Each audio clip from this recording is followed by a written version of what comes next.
Welcome back. I'm Bill.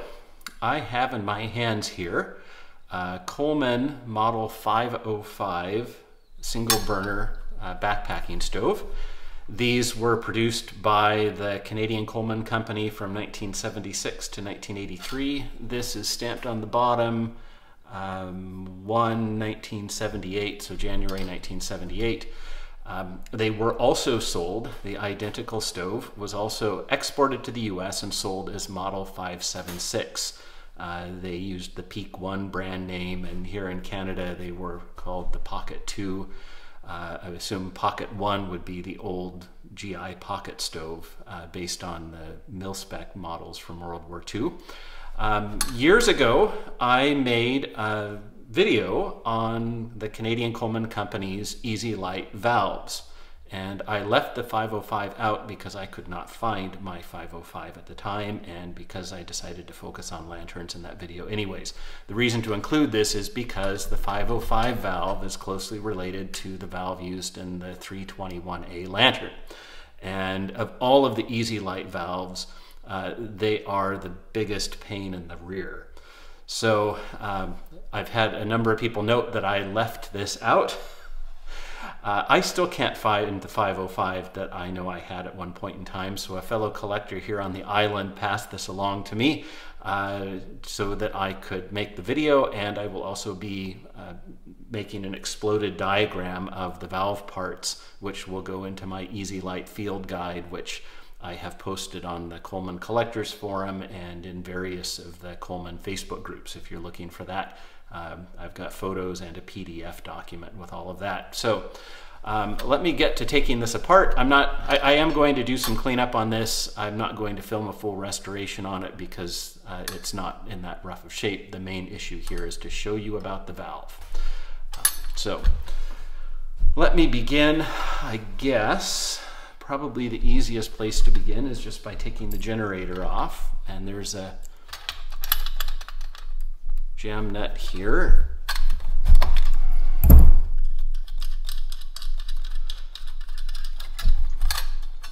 This bracket needs to come off in order to release this end, and there are two screws here. If you're in the US, you can put a flathead screwdriver on there, but this is Canadian made, so it's got some Robertson head screws.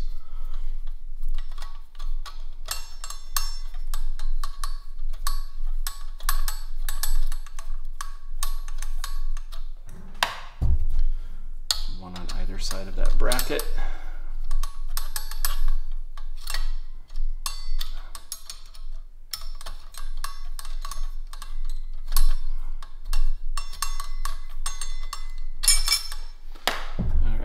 That comes off, and now we can just, this part comes out. I think at this point we can get this part free. We can get this guy out. It's been a while since I took one of these apart.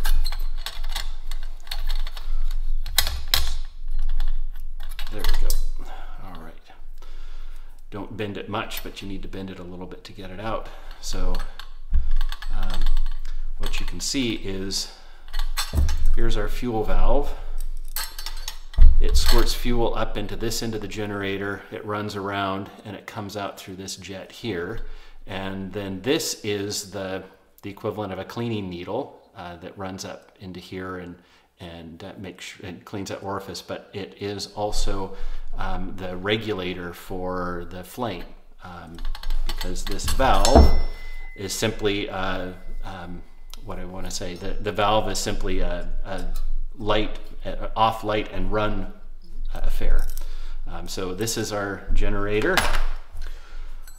This is just the pot stand that goes underneath it, and we've got a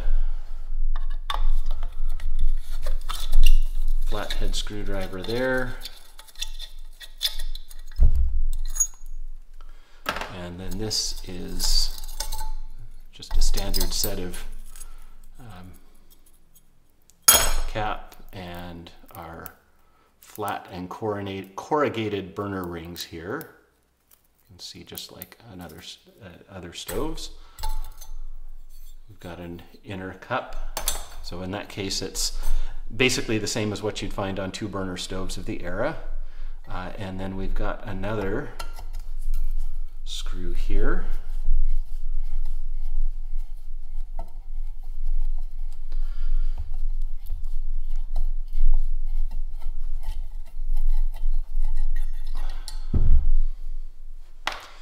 And then on either side, we've got to take these screws out. And this releases our burner bowl.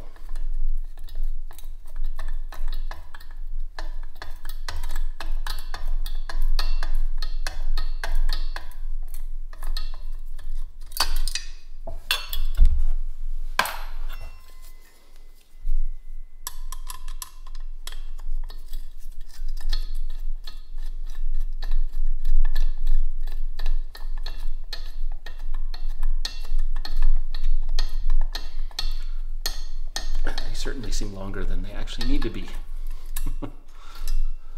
Okay, now this should just lift off.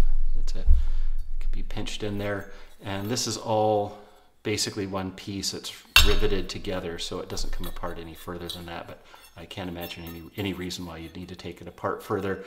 The one thing to note is there are these little pads in here. I'm not sure what they're made out of. They're either fiberglass or maybe asbestos, probably fiberglass considering the age, but who knows. So note that those are in there, and if you're like cleaning this up or whatever, those are going to get saturated, so you probably want to dry those out and be careful with them. Go ahead and take the pump out on this. This just has the standard spring clip.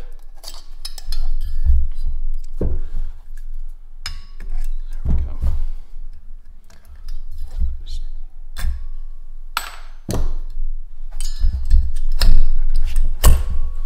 And you'll notice this has a short pump, and it's got the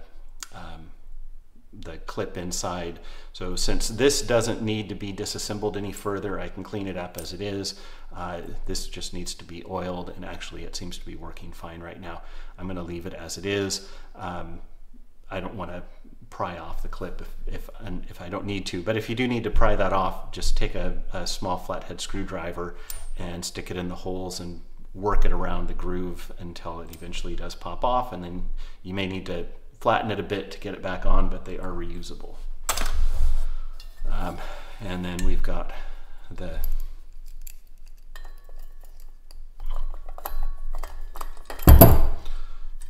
air stem here.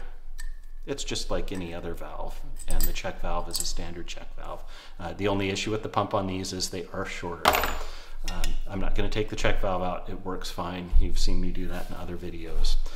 So the valve, you can see it's sort of cemented in place. They used some kind of a thread lock or thread sealant on there.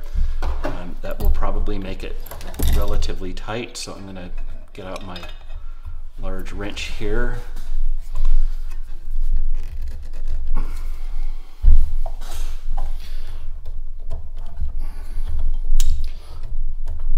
Like I said, let's try it from this direction. The fun part is that this thing's small enough it's hard to get a grip on.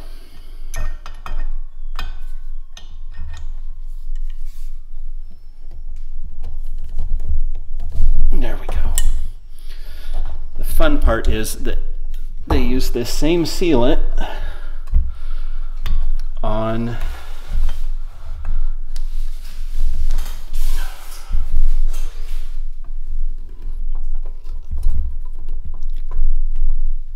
I'm sorry, let me finish and I'll explain. Oh, it takes forever to get easier.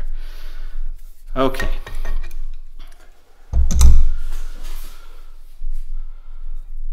They use that same sealant down here on the fuel and air tube. And I've got a little bit of fuel in here. Let me dump that out. So that's that, other than, you know, you've got the fuel cap here. And that's the fount. So I'll set that aside. This is our valve. So let's take this apart. This one actually has some flats on it. I'm not sure. Actually, I'm not sure my pliers here can actually, I can't, it's too narrow. So I'm just gonna have to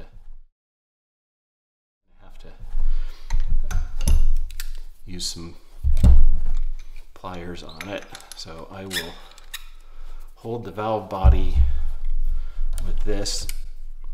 Get this guy out of the way. The problem with these is they have thread locker on it, and it's the same stuff, I believe, that they use to put the valve in the fount. So they can be very tenacious.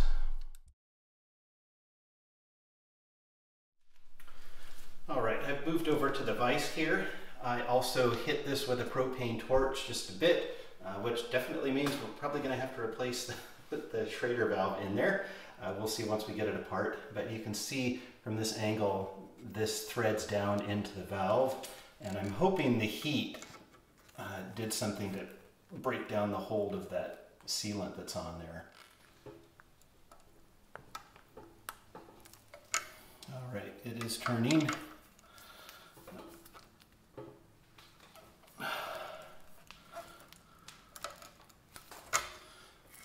It's getting really chewed up. They always do this. This is definitely the worst I've ever seen out of all the ones that I've done.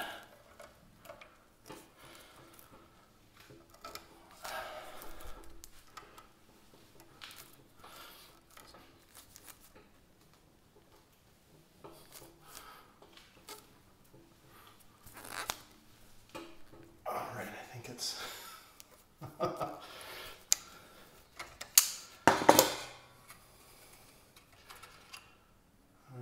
we go. It's not pretty, but we did get it out.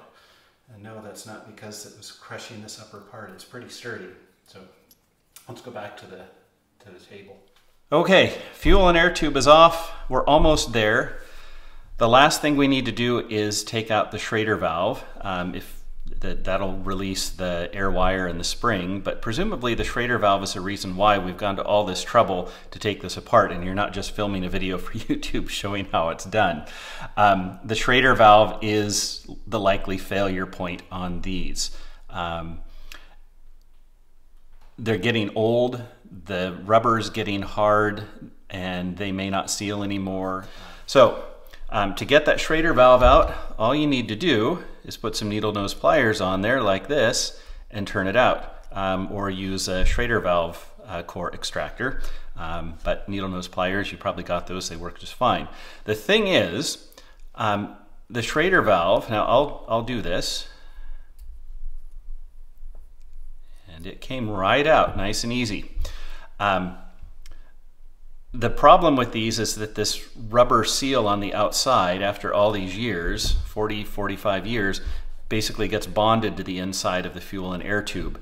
And the schrader valves are in sort of two halves and they're crimped together. You can see this bottom part looks like maybe it's aluminum, and then this upper part is brass. They're crimped together. So when this seal is bonded in there and you unscrew the top part, it just separates and the bottom part gets stuck down in there. They're not usually too hard to get out, but what you want to do before you try to unscrew that is use heat to get it out. You could use a propane torch. I usually find if I use enough heat, I end up liquefying it inside, and if I'm cautious, it doesn't get hot enough. What works awesome is my wife has a craft heat gun. It's for melting this funny powdered paint stuff, but that heat gun doesn't get hot enough to melt the rubber or damage the schrader valve otherwise, but it is hot enough to free it up. Or you can do what I did this time, because I want to clean all this stuff up so I can take a nice photo of, of the valve all disassembled. I boiled this in a citric acid solution to clean it up, and boiling for 20 minutes at 100 degrees Celsius was enough to loosen this up, and it just unscrewed really nicely. So there we are. We're all apart except that last little bit. We've got it. There we go. There's our air wire, and there's our spring, and everything's all more or less nice and shiny there. So I will throw up an exploded diagram here that I haven't made yet, but it will be made, and I'll throw it up here so you can see. These are pretty simple. The generator is, as you can see, the generator and regulator are all basically one assembly. I don't believe they make these anymore. And in later generations of these backpacking lanterns, they made the generator a separate part from the regulator, probably because of cost. I can imagine these weren't cheap. So anyhow, let's start putting this back together, and I'll show you what makes these really tricky, as if what we've done so far wasn't tricky enough. All right, the tricky part. So our schrader valve is bad. Now this one, I know the seal point's probably still fine, but and it was working fine before I took it out, but that's because this part was bonded in there. This rubber seal is really hard. It's not going to seal in there, and it's going to leak air around, or well, it'll actually leak fuel around it, so the thing won't shut off. So we will replace that.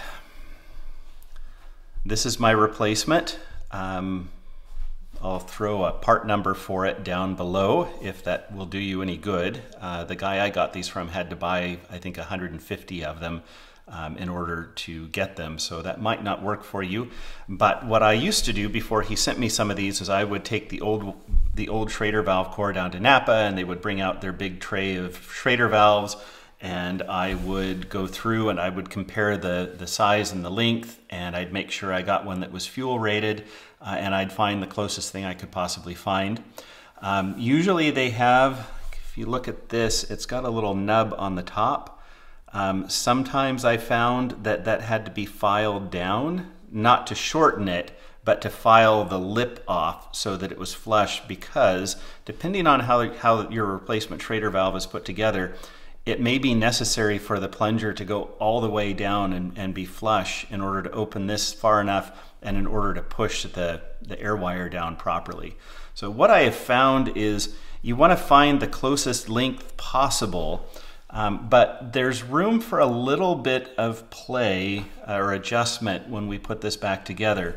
So if, for example, the plunger is a little bit high on the top, or if the tip down here is a little bit lower, we can adjust for that in this procedure. But this is what makes these a real bear. So the first thing we'll do is we'll put the air wire and the spring together. The spring goes underneath because the spring is what lifts this thing up. And we'll slide that down in. And now we'll put in our new core. And we want that in as far as it'll go, nice and snug so that it seals. We'll get rid of that guy. And now I need to remind myself which direction is which with this valve knob.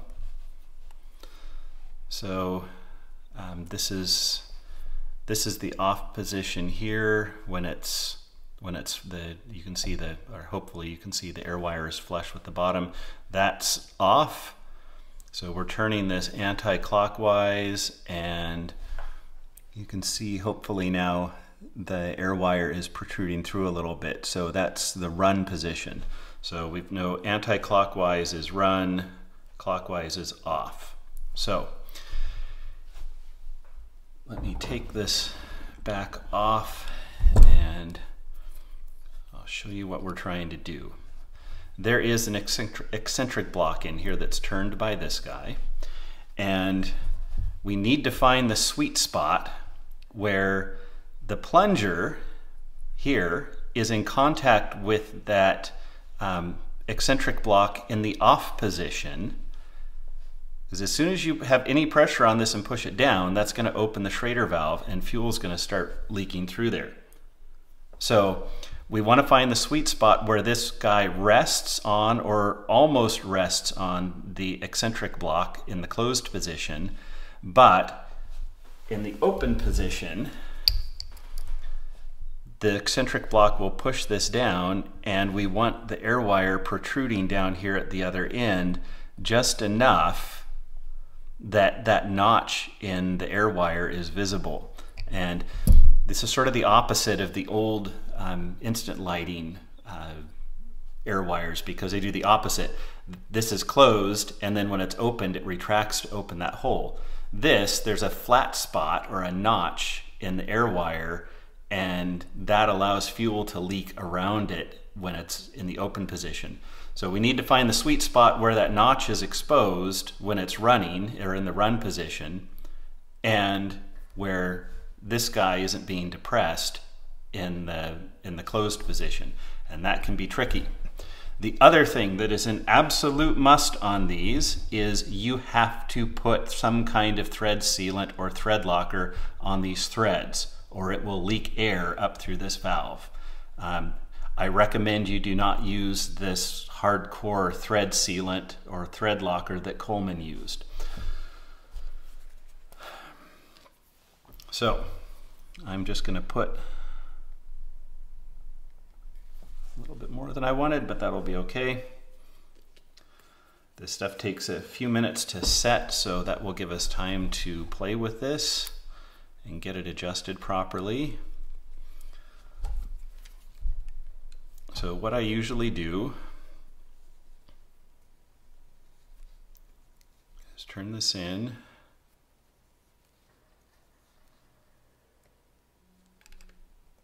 Okay. It's not quite bottomed out. I didn't reef on it to make it tight, but that was where it naturally stopped.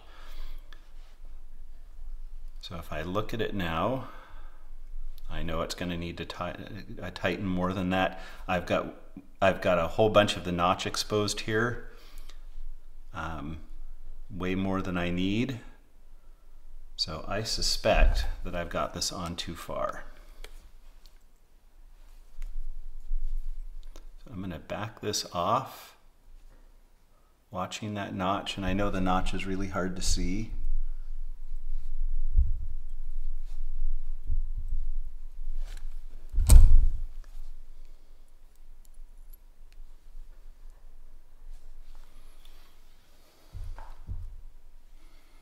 Still look good there.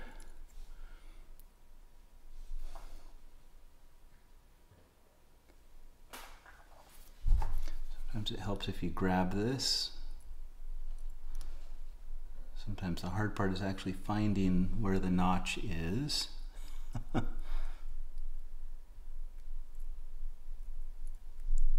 And I've got just the edge of the notch there. So I'm going to say that might be about 3/32 of an inch exposed. So the way we test that now, I've got my fuel cap on, I've got my pump assembly there, and as you can see I just sloshed some gas on my thumb. We've got some fuel in here.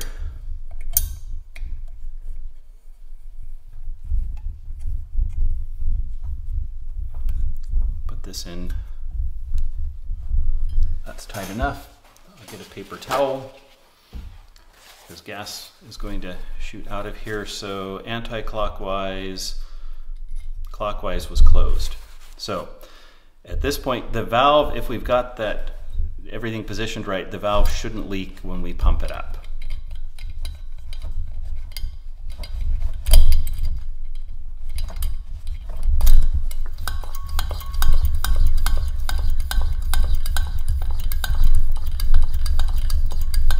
Okay, so we know now that the fuel and air tube is low enough that the schrader valve is not being depressed at all in the closed position.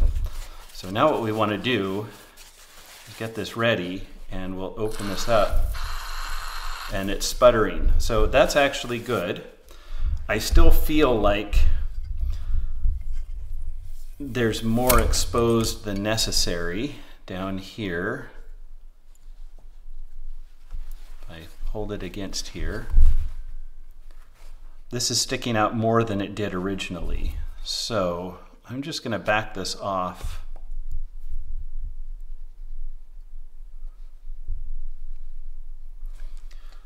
I'm going to see if this still works. We know it'll be closed, but I want to make sure we've got good fuel flow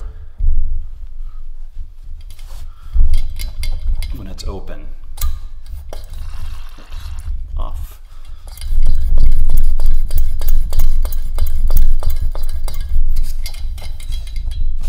Okay. As you saw, it sputtered there, so. And it's off. So I am going to call that good. Clean my hands up. And we'll take this valve out now.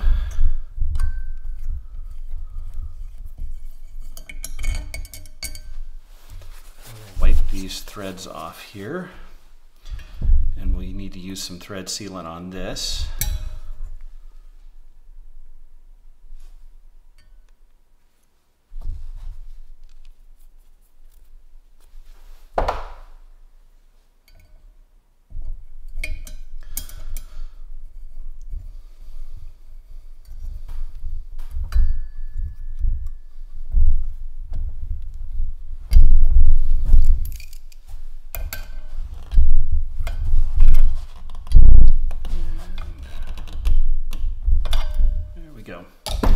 So hopefully you understand what I've done here.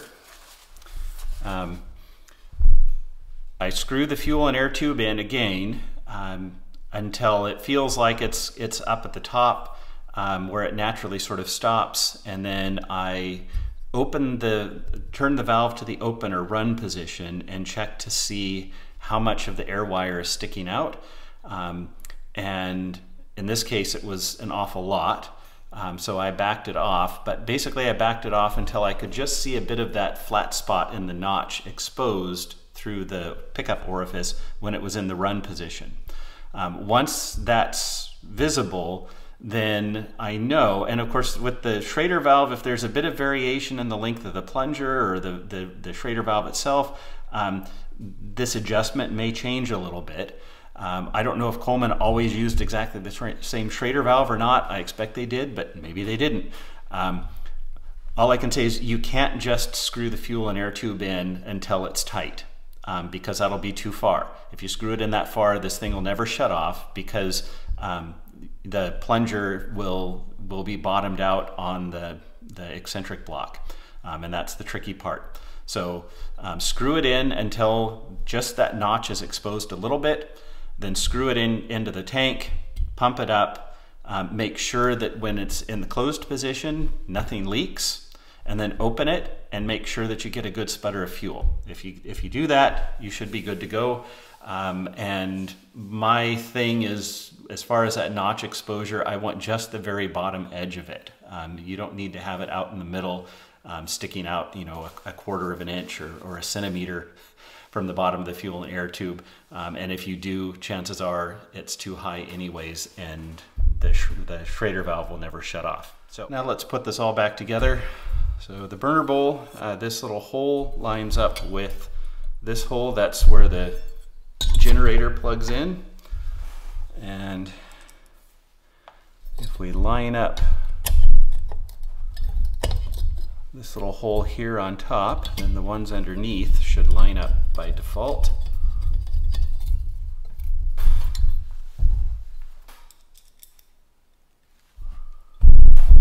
And here.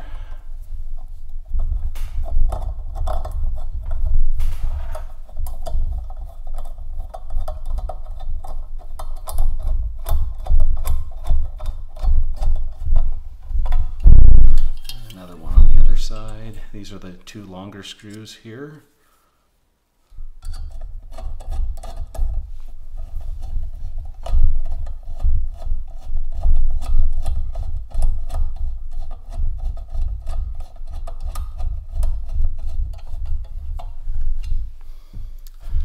And I will put all of this back together.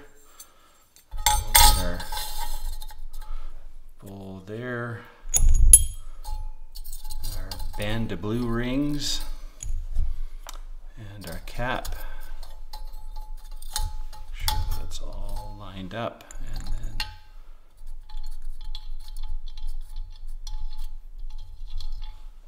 get our screw in.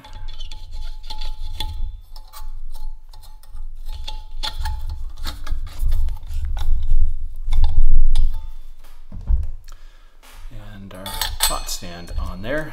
Now, usually easiest, actually it's already sort of bent out of place, so that made it really easy. So we just screw the generator on here.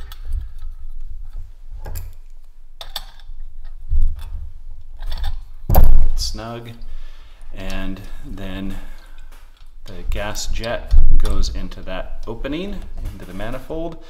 And it wants to spring back, but that's what this bracket is for, to hold it in place. And we take our remaining 2 short screws and they hold this bracket down.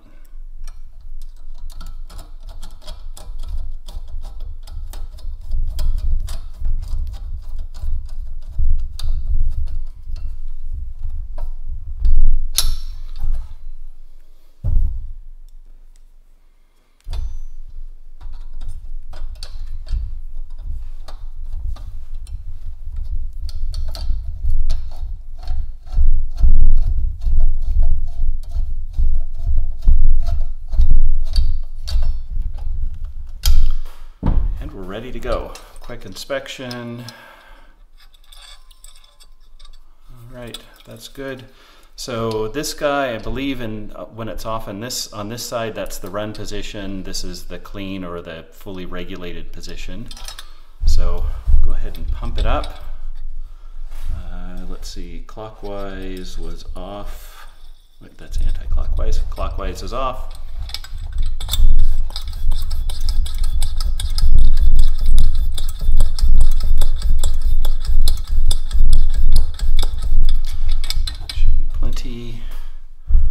Pull this away from the camera.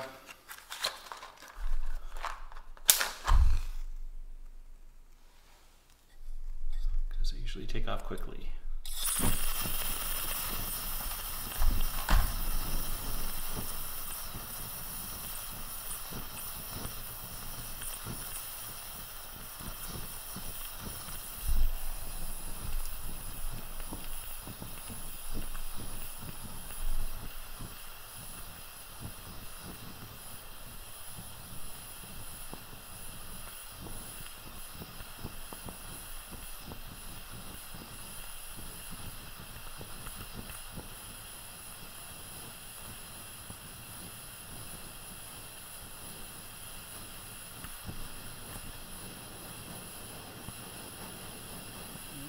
It's just about there. Blue flame looks really nice. So we regulate it this way. It's just started. That might cause the generator to cool off just enough that it gives a little flare.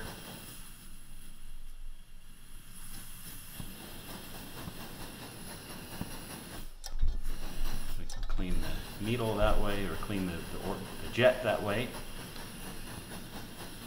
So, got a low flame and a high flame. So that's the 505. I hope this video has been of help if you need to take one apart. Again, don't tear all the way into this unless you absolutely have to if that schrader valve's bad. Otherwise, leave it alone. Thanks for watching, and I'll see you next time.